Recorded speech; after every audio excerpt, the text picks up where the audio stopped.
So tonight we got it's a different topic. We have not covered this one in the 3 years that we've been doing this. So I'm pretty excited. There's a saying, there's riches in the niches.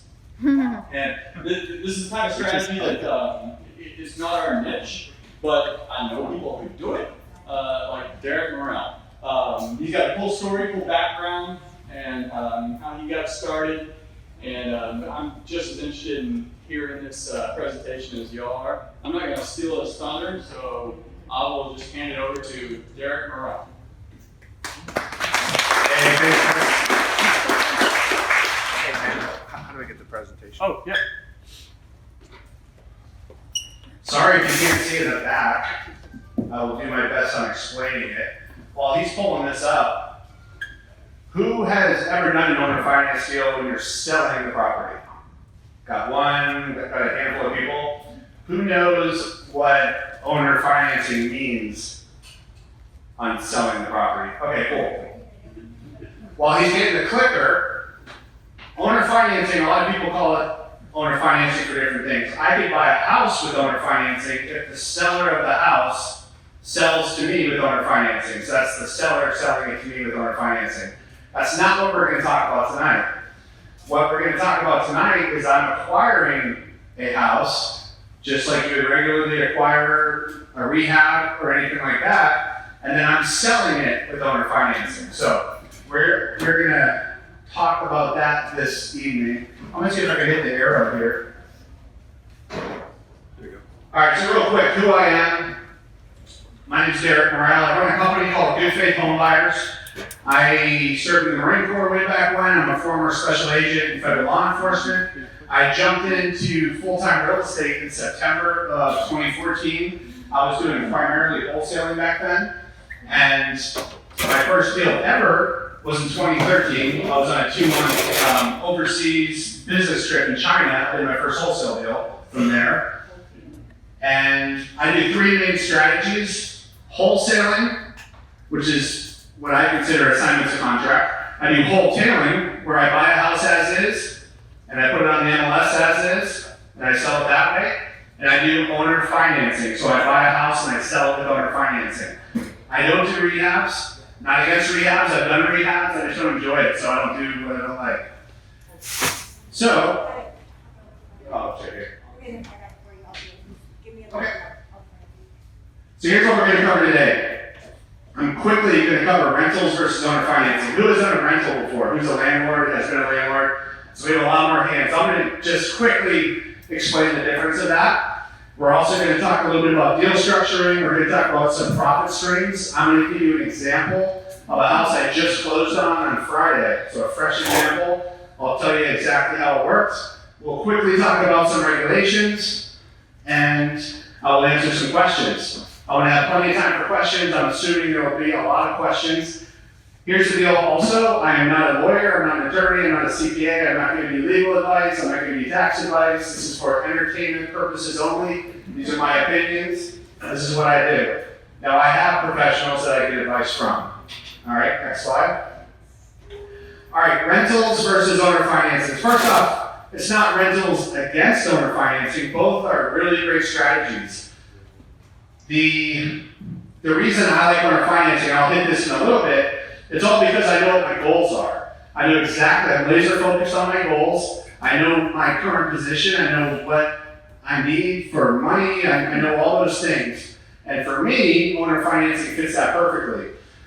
Now, with cash flow, I think owner financing beats the pants off of rentals. And I'll tell you why in a second. We'll talk about not only cash flow, but we'll talk about net cash flow. It's a big difference. And so you have to know, if your goal is to have a bunch of paid off houses in 20 to 30 years, that's a great goal. You'll probably be better being a landlord for that. If your goal is to get $10,000 a month in passive net cash flow in the next 12 to 24 months, owner financing will blow the pants off of being a landlord to do that. So sorry, you probably can't see this in the back. I just have a quick chart. I'll just describe it real quick. So with the rental on the left side of here, you always have the rent that you're getting from your tenant. you minus your insurance, you minus your taxes, you minus your note that you're paying, your lender, your principal and interest payment. Then you gotta minus, if you're smart, you're minusing vacancy. Vacancy is that month or two or whatever it is when that tenant leaves and you have a space before you get a new tenant. That's called vacancy. That means if you have a 1 month period of time when you don't have a tenant, you lose a month of cash flow and you pay a month to your lender. That's devastating to your net cash flow for the year.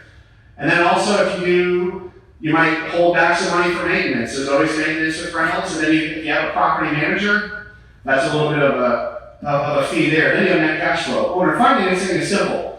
My buyer pays me $1,000 P&I. I pay my lender $500. My net cash flow is $500. I don't own the property. I'm a lender. I'm Bank of America. If my buyer, if their toilet clogs, they don't call me. Just like at my house, if my toilet clogs, I don't call Bank of America and say, hey, Bank of America, my toilet's clogged. I'm a lender. I sold the property. Now, often rentals take cash-gating deals. I wholesale to landlords.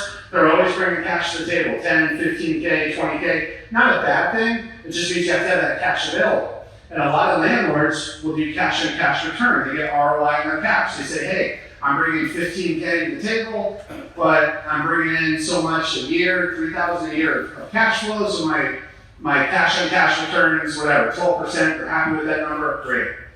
Owner financing, I never bring cash to the table. I always get paid when I buy, and I'll show you that. Often with rentals, it requires a rehab. You can't get a tenant in your house if you don't fix it up at least to certain standards.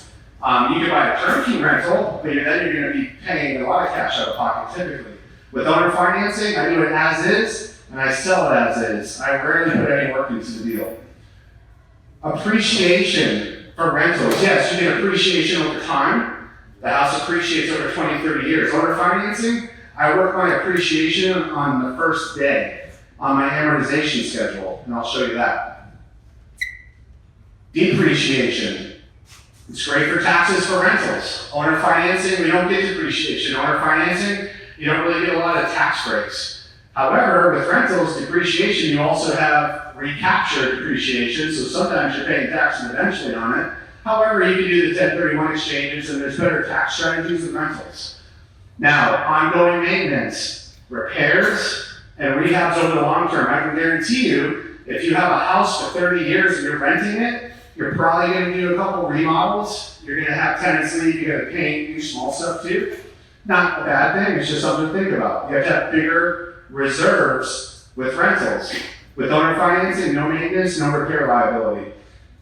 Rentals have evictions. Then you got to mess with the fixing up and get another tenant in there. Owner financing, you have a foreclosure process. And then you can sell it as is all over again, get a new down payment, and you just reverse the cycle.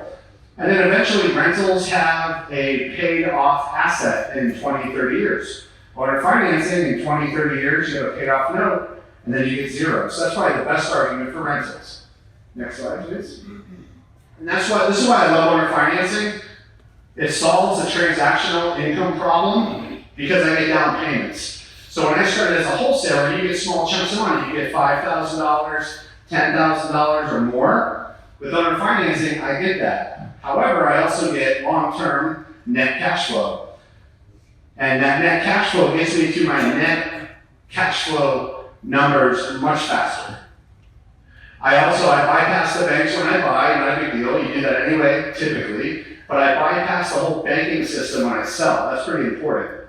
Especially when I talk to people doing this strategy during recessions, their demand goes up. So I'm not going to say it's perfectly recession-proof, but talking to people who have done it, their actual demand for these houses go up because I'm in the lower tier market. So I'm not doing these $400,000 owner financing deals. I'm doing $100K, $50K, $150K. Now my owners are also much more engaged in the deal. They're giving down payments, so they're in the deal. They're not going to take a sledgehammer to my house, or my asset, I should say, in 6 months. They just drop 15K, 20K, so they're very engaged. And owner financing, for me, it fits my personality better. I don't like dealing with people. I don't like dealing with tenants, toilets, termites, tornadoes, I don't know any of the keys. And also, it fits this season of my investing career. So I have different phases. As an investor, I have different goals. So it fits my goal right now. In 3 years, I might be looking at, I might have achieved certain goals, and maybe I'm buying apartment complexes. It just depends. It's all part of the bigger plan. So here's a quick deal structure. You'll find that it's very similar to other deals. You purchase, you market it, and then you sell it. It's the same exact thing, but you're selling with owner financing. So I purchase my houses, I use private lenders in all my deals. I get great interest rates for private lenders. So I own the house. Then I find owner finance buyers through targeted local marketing. I generally will put bandit signs a quarter mile around the house that is for sale owner financing. I'll have it in Spanish, I'll have it in English. And we get a ton of calls from that. We also hit Facebook groups. You can hit buy, sell, trade groups on Facebook. And you can really want to isolate that target area. If you have a house in Spring, you're not trying to market it in other parts of town, ideally, because usually you're finding local buyers for that. Then I generally sell on a wraparound note. If you ever heard of the word wrap, that's what it is. So you have a first lien. I have a lien with my lender for $50,000. And then I sell the house for, say, $100,000. And that, when I sell it, it's not a second lien, it's a wraparound mortgage. So it's almost attached in a way to the first lien. The first lien is the first lien as priority. But as a wrap note, I assume as a seller, I assume the responsibility to pay that first lien lender. So my buyers are always paying me, so I always know that first lien is getting paid. It's a control factor as well. But I am a junior lien to the first lien. So, deal structure. When I use private lenders, we do not have a due on sale clause in our deed of trust. For anyone know what a due on sale clause is? Basically, you can buy a house, but if you sell the house on terms or something, the bank or the lender could, they don't have to, but they could call your note to. They could say, hey, give us the money in 30 days, or we're going to foreclose. So what we do is we take out that due on sale clause, and we just basically, when you take it out, you replace it with, you can sell it. You can transfer title. And my lenders obviously know we're doing that.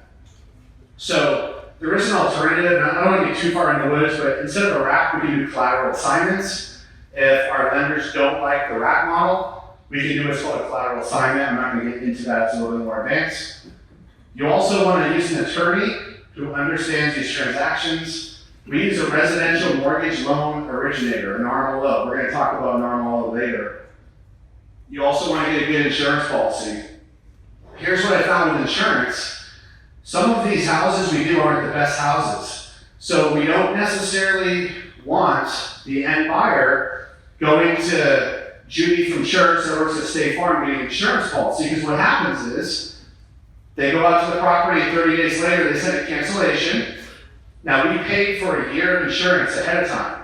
So guess who that insurance company mails the refund check to? They mail it to the buyer. And then we get a notice saying that insurance got canceled, and now we don't have insurance, we have to go back to the buyer and get a refund for the $1,000. So what I do is use companies like Benchmark. They're really great for this. I have a portfolio policy with them, and they can do forced place insurance, and it actually works very well. I always get the buyer can get insurance quotes, but I always go Benchmark, and we talk about it, and generally they pick. I don't force them, but they pick Benchmark's policies. Now, and then the last one on the previous slide was the title company. I don't always get title insurance when I sell, because I just bought the house 30 days prior. I get title insurance when I buy. I know the title's clear. My first lien lender has a title policy. And so I don't always need to get one. I always tell the buyer, if you want a title policy, great, but you're paying all these fees. Sometimes they're fine without getting one. We just closed one last week, and they wanted to buy a title policy. That was totally fine. All right, so closing costs for most of my deals are typically $3,000 to $6,000. That includes the title fees, the escrow, attorney docs, the RMLO, lender fees, survey, insurance, taxes. We get a year of prepaid insurance, and we get a partial, like 3 months typically, 3 or 4 months of taxes. And that's prepaid, and it goes to our escrow company. We use a third-party loan servicer.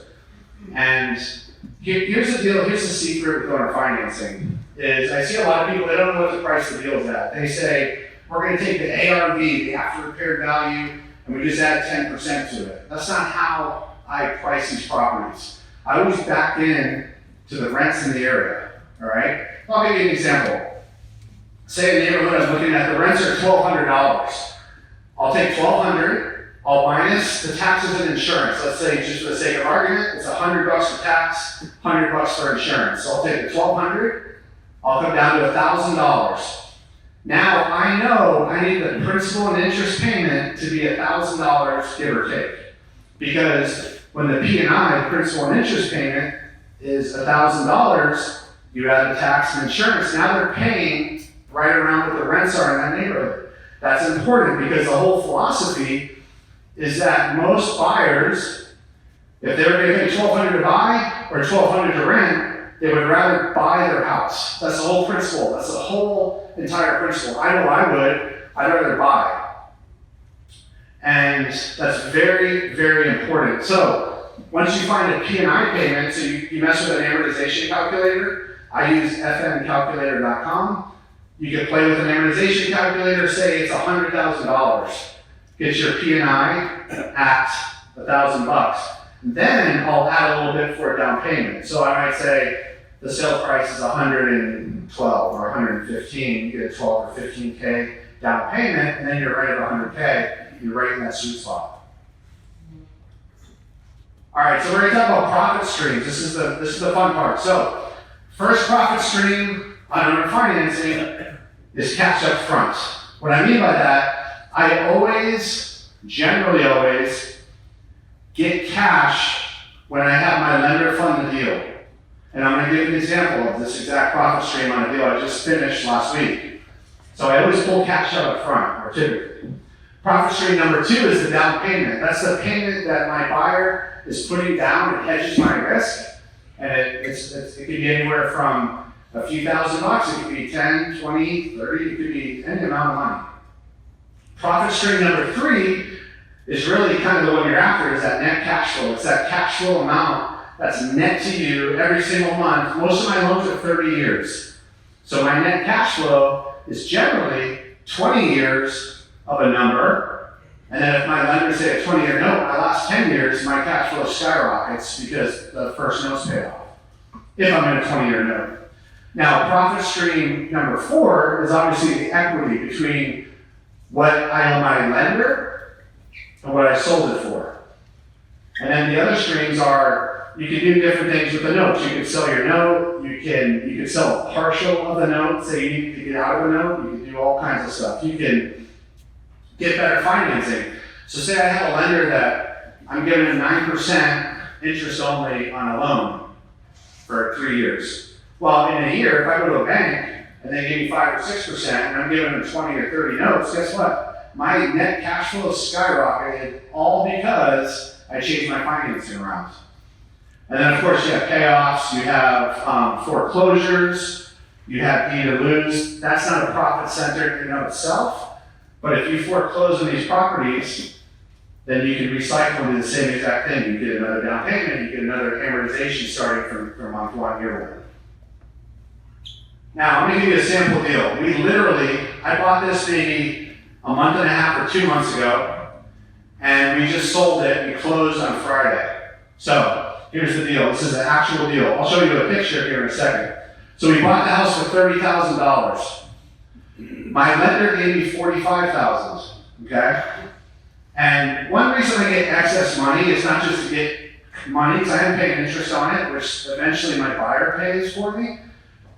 But I like to have reserve money because I'm doing these as is and I'm selling them as is. However, what if you get a house and you have to put some cash in it? I've had houses where I had to put, $2,000, $3,000 in it. I just painted a house for $2,000 last week. Some houses you got to clean up a little bit because maybe you're marketing and people are like, whoa, that's crazy. So you got to fix some minor stuff. So I always have a reserve. I'm always using that reserve to pay my lender, so I'm paying my lender with their own money, and I'm paying all the closing costs and everything. I don't come to the table with cash usually, because I'm getting a cheap deal. Now, I sold this house as is. When I say as is, it had a car in the carport. It had pictures on the walls. I didn't do anything to this house. It had CDs, it had a TV, it had furniture, it all came with the house. They were like, okay, cool.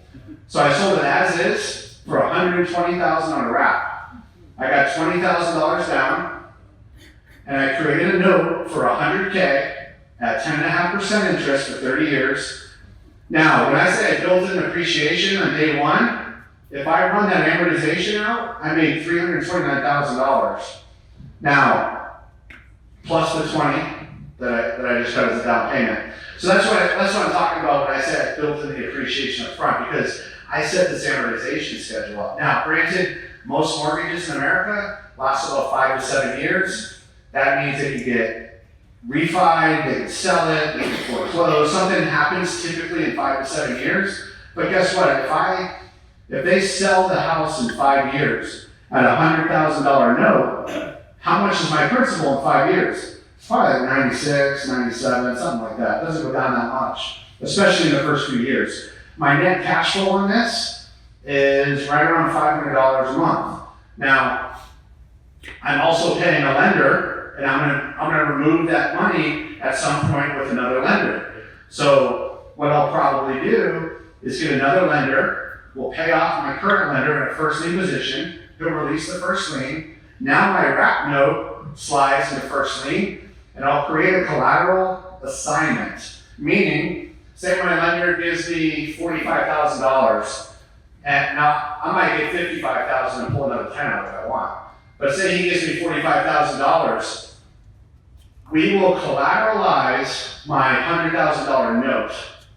So that means if I don't pay my lender, this new lender, $45,000 or $50,000, he gets my note. And guess what? Notes are personal property. There is no foreclosure. He doesn't foreclose on me. I don't pay him. He essentially can get my note very quickly, which is a great spot for a lender. And for me, I get a bozo if I don't pay him, right? Because it's a pretty good deal. So let's go through this. So profit stream one, my company made about $11K up front because that other $4,000 was in closing costs and things like that. I got a down payment of $20K, so I'm already up $31K. My profit stream, my net cash flow is $500 a month, starting on the 1st of September. I have $55,000 instant equity, which just goes to my net worth, and the other streams, we're not into that right now. So on a little $30,000 house, I didn't put a dollar of my own money. I got $31,000 plus I'll get $5,000 a month for 30 years. And then actually those last 10 years or whatever, depending on my financing, it'll go up. So that buyer, they're paying, I want to say their P&I is like $915, plus they're paying a couple $100 for taxes and insurance. So let's say they're paying $1,150 a month. Not a bad deal, because guess what? If they were renting in that neighborhood, they'd be paying $1,200. Guess how much they would be paying in 10 years? $1,700. Guess what they'll be paying in 20 years? $2,000, $2,100. In 30 years, if they stayed in that neighborhood, they'd probably be paying upwards of $2,800 because of inflation. Meanwhile, with this, they're paying my $900 and change, and then whatever taxes and insurance are at that point. It's a pretty good deal for the buyer. This is the house right here. It was about a 900 square foot, 2-bedroom, 1 bath. The bath was in one of the bedrooms. It's a house where most people would not even mess with. And as you see, it's a pretty good cash cow on this one. So real quick, we're gonna do deals that work best. I wanna take some questions here in a minute, but we're looking at blue collar neighborhoods. So most of my ARV numbers are $150,000 or less. So that means neighborhoods where the house, once it's repaired, it's around that 150 or less. For me, that just fits my niche. For me, for my money, it's way more efficient, so I can pay lenders a little more. It's attractive to them. And it's just much more efficient. Now, we're not looking for people with great credit. I don't care about the credit. We do common sense lending. Now, we underwrite the people. We're looking for jobs. We're looking for down payment money. We're looking for job history. We're looking for common sense stuff. We don't care if you didn't pay a credit card 4 years ago, you got dinged on your credit report, and none of the banks want to talk to you because of your credit score. That's not what we're worried about. We're worried about the ability to repay. Now, how do you find these deals? I wish I had a magic potion. It's kind of like how do you find rehabs? How do you find wholesale deals? I don't know. You hit the market. You either jump in and you market for deals yourself. And I've done deals all over town. I've done deals in Polk County. I've done deals on the south side of Houston, north side of Houston, east side of Houston. So there's no honeypot neighborhood that you can only do deals in. So you either have to market or have to find deals. You're going to find deals from wholesalers or off the MLS or something, but those are never going to be the super deep discounts. Because if I had this deal as a wholesale, you wouldn't be buying it for me for $30K. I could have probably put this on the MLS as is for $50, and I would have got money for it if I wanted to. And I could have made $20K, but doing owner financing, I crushed those numbers over the long term. And of course, I buy as is and I sell as is. Now, that's the easiest way for me to do it. I don't like rehabbing, so obviously I push towards that. But I'm also, sometimes, okay, I'm going to spruce up the house a little bit, I'm going to do a little bit of landscaping or paint or something extra, but you don't have to spend a ton of money in there. However, if I did, I have a reserve budget that I still will pay for because I got extra money out from my lenders. So, regulations. I think this is the last slide, then we'll take some questions. You have Dodd-Frank, Truth in Lending, RESPA, the SAFE Act, you have Texas Property Code. You have all this scary stuff, right? And if you ask all these attorneys, how many deals can you do a year? Some will say 5, some will say 3, some will say 1. Owner finance deals without being a licensed originator. Here's the deal. I don't know what that number is. Apparently no one does. However, if you're going to do owner finance deals, use a residential mortgage loan originator. They're licensed, and pretty much most of those laws basically say you can't do more than a certain amount of deals without being licensed or having someone that is licensed and all this stuff. So the way all these regulations go and the way it's explained to me from my attorney, and I'm not giving legal advice, is all of those laws have some unique aspect to it. It has to do with lending, predatory lending, it has to do with number of deals you can do.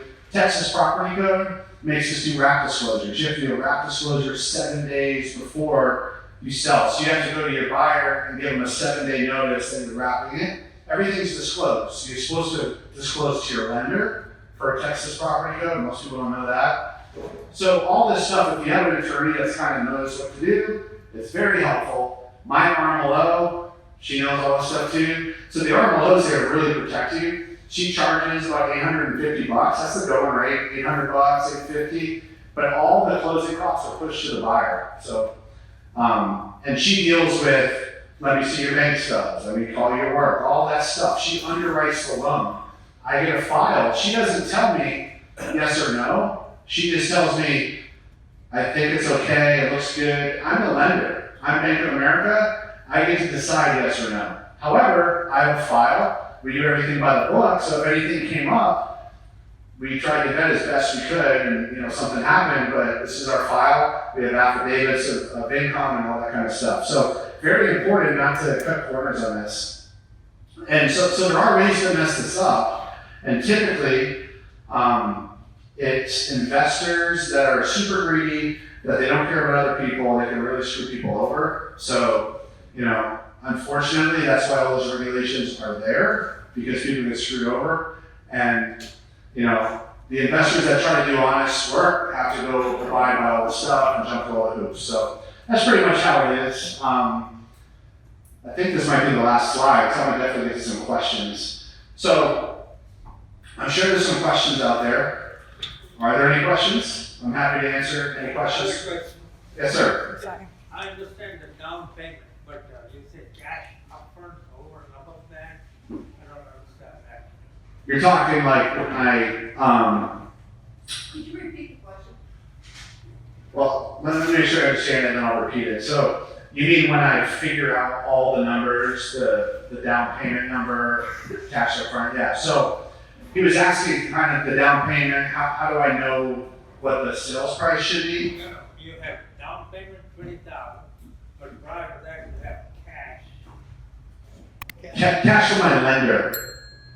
So 2 months ago, let's say, I bought the house for $30K. My lender said, hey, this is a great deal. I'll give you 45. In fact, some lenders, they don't want to give 30K, they'd rather work more money, and the deal works. They gave you 45. And so that cash, so I got 15K up front. However, 4K approximately got tied up in closing costs and all that stuff. So that's how I got 11K to my company. Now, you could argue that I'm paying interest on that, and I am paying interest on it. However, when I sell it, it's just worked into the loan.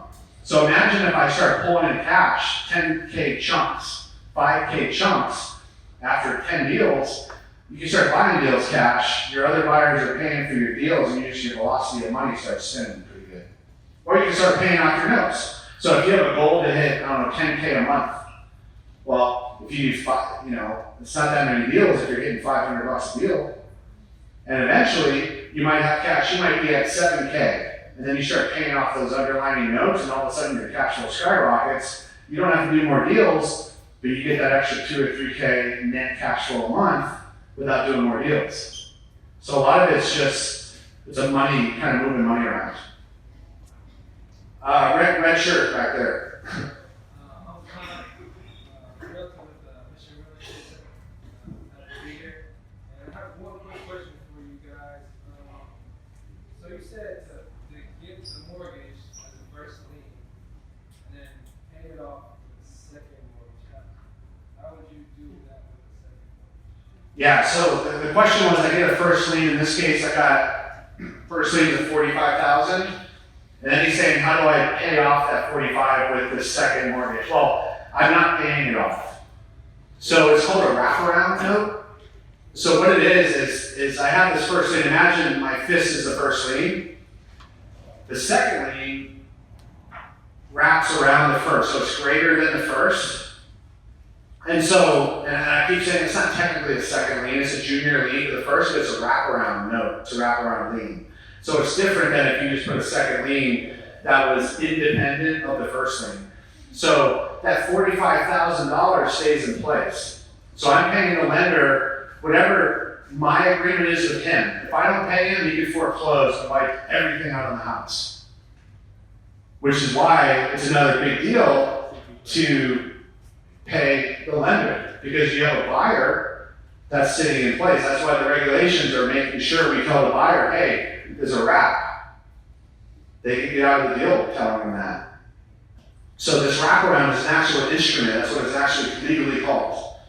So it's not getting paid off. However, when my end buyer, so the wraparound note was 100, and that encompasses the 45. So when I get paid my payment with 100, a partial payment goes to my lender, and then I get that difference. That difference is that net cash flow.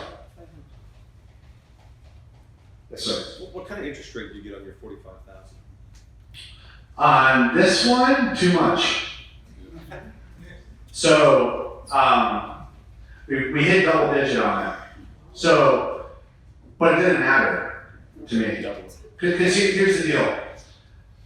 I gave a lender, most lenders in our circles lend on, especially private lenders, they're trained to do short-term rehab, short-term stuff. Here's the deal.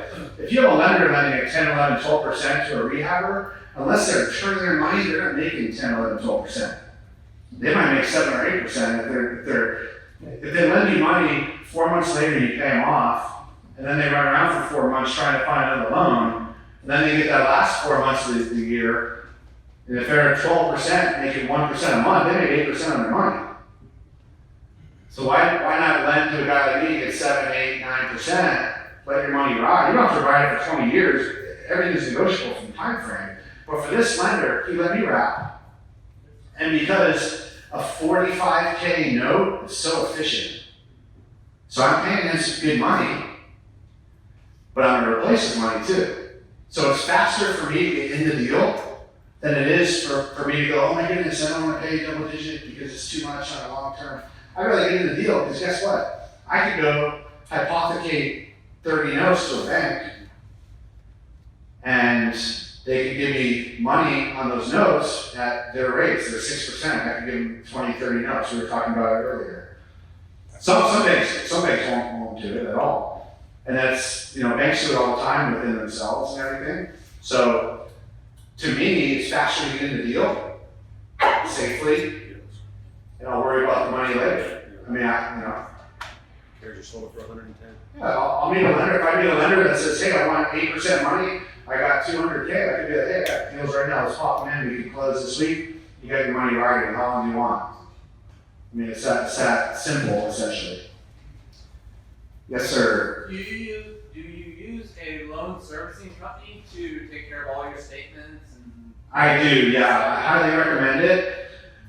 We use a third-party loan servicing company. So, I use a company called Escrow Services, they're out of Louisiana. There's a bunch of them out there. They charge $75 to set up, the buyer pays it, and then they charge $20 a month to hold escrow and everything, and the buyer gets tacked onto the payment every month. But you're right, so they have statements, so if I ever have to have a statement, they have all the note stuff. And there's some legal things, right? You gotta send them a statement every month or something. Well, I don't even know you have to do that, however, it's there, so I don't want to mess with that, Yeah. right? So, the other thing I realized was sometimes your buyers are good buyers, but in your notes, you ever get a note like it's due on the 1st, and there's a 10-day grace period, and then what they tend to do is they see a 10-day grace period as a 10-day extra on their note payment, so they pay late. Well, depending on when your note's due to your lender, because we don't want to be late for our lenders. So what I'm doing now is I'll generally pay my lender directly, and the payment, which is the full payment, goes into me, and I just pay my lender direct, because you got to have control over that. Or if they're late 1 month, you don't realize it, then you don't want to call from a lender saying, hey Derek, where's the money? Because it just looks like. Yes, ma'am. I thought that friend rule you cannot over 10% interest rate. No, that's not right. What's the question? She said she thought there was a government rule that you can't have over a No. 10. Not She thought on the finance. You Dodd-Frank can't have 10%. It's actually, you have a high cost loan, you have a high price loan, there's different classifications. So all of I did qualified mortgages. And the RMLO knows all that stuff. And when we go through the file, we make sure I can charge certain things. So you can charge certain percent over the going APR, whatever it is. And then if you're a high cost loan, it's this, a high price loan, it's that. It's kind of confusing actually, but that's what the RMLO does. They're making sure I'm safe. So I'm not saying yes or no. Talk to your professional and do what they say. If you were told that, then stick with it or talk to another, just see if it's the same with another pro. Yes, sir, Lucia? I have a friend, he did only one on the finance deal. And after 4 years, the buyer, I think she lost her job and was something happened in her life. So she started fighting, she stopped paying. And my friend still have an underlying loan, like the first loan to have to pay.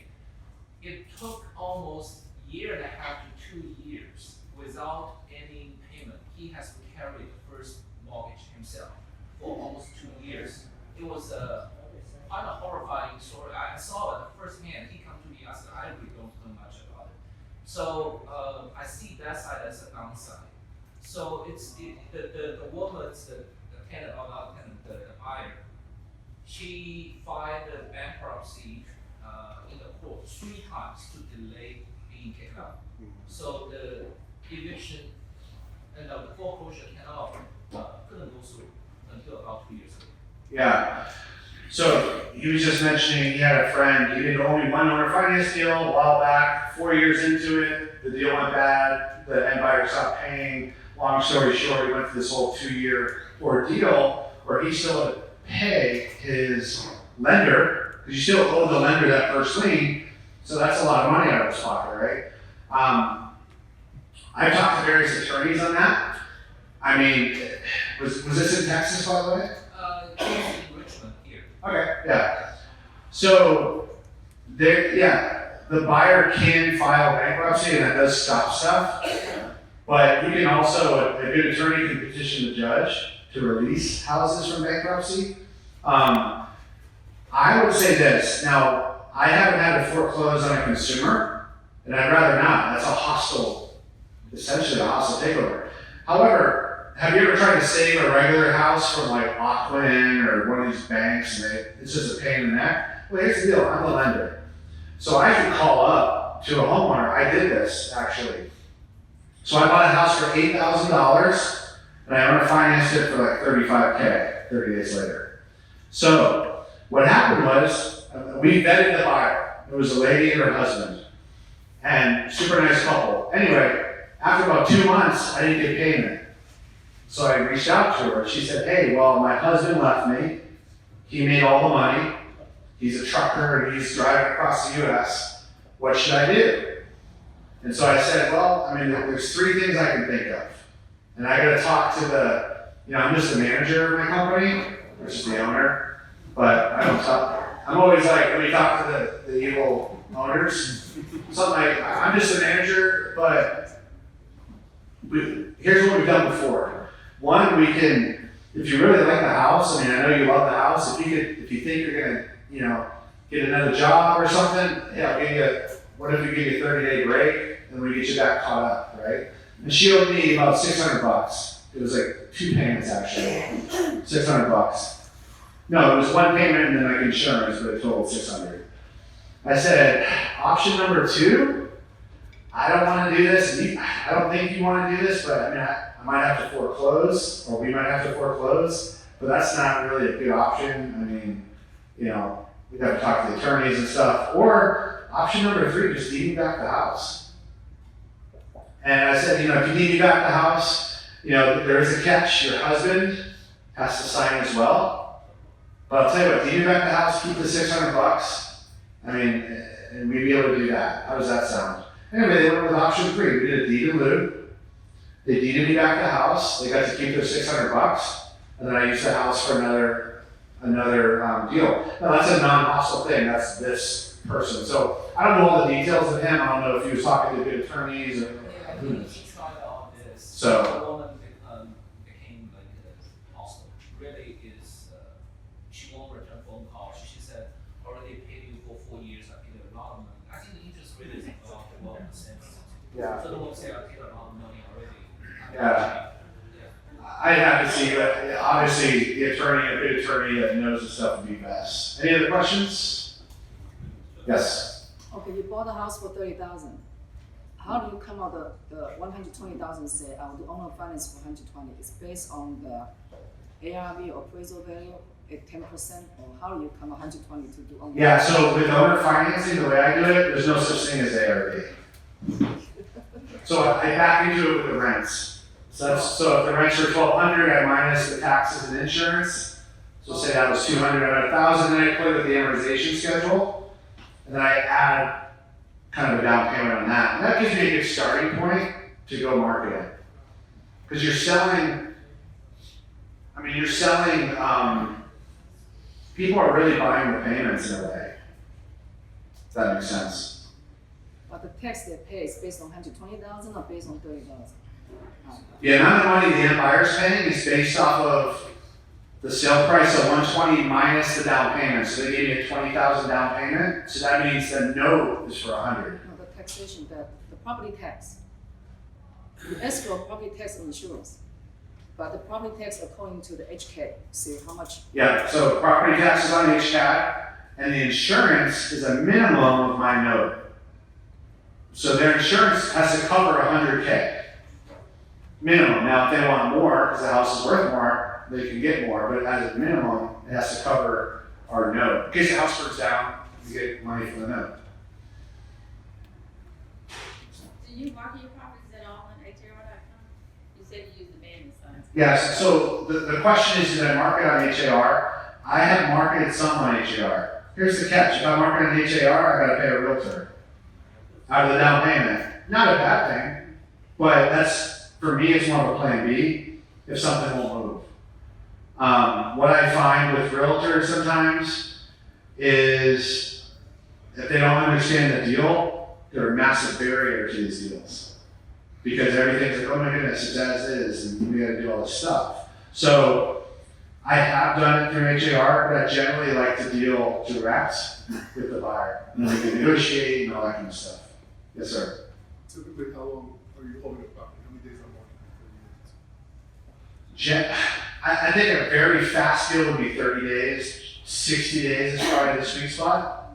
So, you know, you are going to probably cough up a couple payments to your lender, which isn't a bad thing, especially if you get a upfront cash. But you know, reserves is always a big factor that a lot of people don't do. So having a reserve would be like the atomic option. If something like that did happen for 2 years, that's like the far worst case ever. It would be a small fraction of your portfolio. But say you had a reserve of 3 times your payment to your lender per house times 3, you had that sitting in an account, you could float that all day long. And then probably he would resell it eventually, get a down payment, and he'd catch up with himself a little bit. But same thing with, I mean, you don't avoid that with rentals. I think rentals, you need a way higher reserve. Because you have Harvey comes through, you have all kinds of stuff, the tenants tear up your house. You could have a disaster tenant. You could have a tenant that's a professional tenant that knows how to stay in a house for a year or more too. So, you know. Take one more question. All right, who's got the best question? Your pick. I already got one from you. Did I get one from you already too? Yes. All right. All right, here's a new one over here, white shirt. So, what motivates a buyer to enter into a wrap deal with you, wrap around deal with you, knowing that if you default, that they could lose their investment as well? So the question was, what motivates a buyer to do a wrap deal, knowing that if I default, that could wipe out the whole house? Good question. People do it all day long. We disclose it, they sign it, we tell them. I tell them my model when I get the contract. I say, hey, you know, when we buy houses, we have lenders. It's in the contract. It's a wraparound mortgage. It just means we have a lender. They're going to stay, and it's totally normal. There is that inherent risk to that. If you know, I always explain. I mean, there's people that do sub-2 wraps. I don't do subject to wraps or anything. Those are, to me, are way scarier for an end buyer. But let's say I had a buyer that just, hey, I love the house, payment's good, I got tons of money for a down payment, I love everything, but my cousin's an attorney or a realtor or whatever, and they told me not to do a wrap. I have 2 options. One is, well, I got another buyer for it. My other option is I can go to my lender and say, hey, Mr. Lender, you have $45K on the first lien. This buyer doesn't like the wrap. What if you sign a payoff at closing, we do it all at the same time, and then we put you in a collateral assignment position. So instead of him, right now his collateral is that house. So if he releases that, his collateral is then my $100,000 note. So then if I act up, if I'm a bozo and I take off to Belize and he never hears from me again, he gets my note, and his $45K investment's now making interest on $100K for 30 years, 10.5%, the good buyer. He could sell that note for probably $85,000, get a bunch of cash in his pocket and go on down the road. Or I can get another lender and do a collateral assignment. I've done collateral assignments, so gotta ask him. I got 2 comments on that question. Okay. If he stops, Derek's not going to stop paying because he loses his income stream. So that's one reason why it's safe. Number 2, the state of Texas says if you miss that underlying lien, the borrower, your guy who has a wrap, has the right to make that payment and get 150% credit for whatever they paid. So if you don't make that underlying payment, you're screwing yourself, and the buyer can only protect this. Because when you sell that property, you have to give them notification who that underlying lender is and how they communicate with each other and the right to communicate with each other. So it's not as risky as you may think. There you go. Cool. Awesome. Thanks so much.